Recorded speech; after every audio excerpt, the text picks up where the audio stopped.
but competent women, really uber competent women, um, you can do all these things for yourself. You can, you know, you can create your own structure and safety in life because you're capable. And I think the problem that I'm actually going to ask you to comment on the female side, but for the men, we can sometimes fall into the trap of, oh, well, she's got it handled, so I don't need to do that for her because she's Yeah. so competent.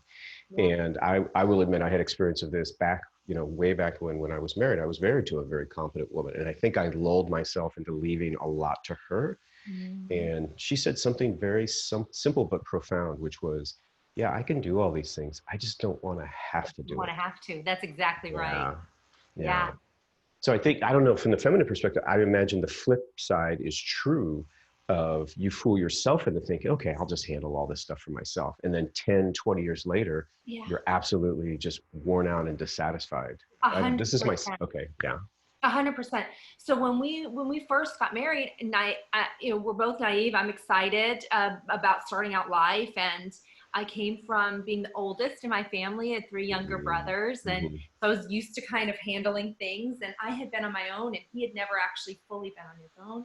He's the youngest in his family, and so when things came up, like first I remember it being like balancing the checkbook and writing the bills, and he was like, "Oh," and I'm like, "Don't worry, I'll handle that." And then it yeah, became things like how we managed a house. Oh, I don't know how to handle all these things. Don't worry, I'll handle that. And then one after the other, it was like, yeah, I got it. I got it. Don't worry. I mhm, got it. I got it. Don't worry. And it was more of like, hey, I can do it. It's no problem. mhm, And then it became this feeling of unconscious resentment because now I mm, have more on my shoulders, and then it became a pattern. So when we hit tough times, it became a pattern of, yeah, oh, Roya, how about you handle that? yeah, yeah. And exactly what you said, it's not that we can, it's that we don't want to have to. And